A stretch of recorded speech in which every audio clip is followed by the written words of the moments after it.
Sejumlah pangkalan militer milik Zionis menjadi target serangan. Dikutip dari Al Arabiya, Hizbullah menembakkan sejumlah roket ke pinggiran kota Tel Aviv pada pukul 02.30 waktu setempat. Roket tersebut menargetkan pangkalan Glilot yang menjadi markas intelijen militer 8.200.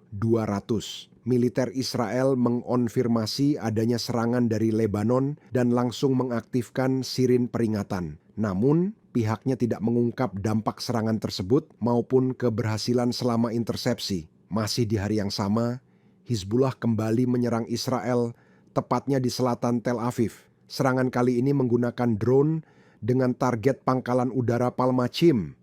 Namun belum ada komentar dari militer Israel terkait serangan tersebut.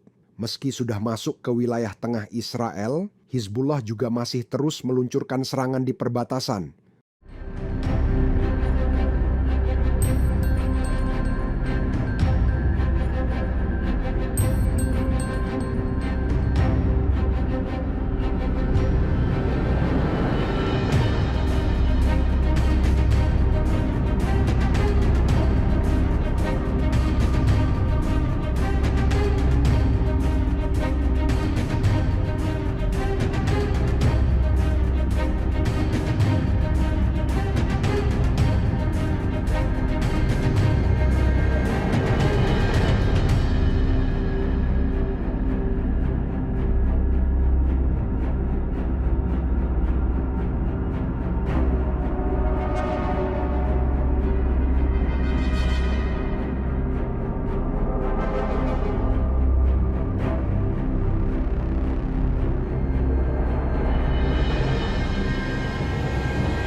Download Tribun X sekarang, menghadirkan lokal menjadi Indonesia.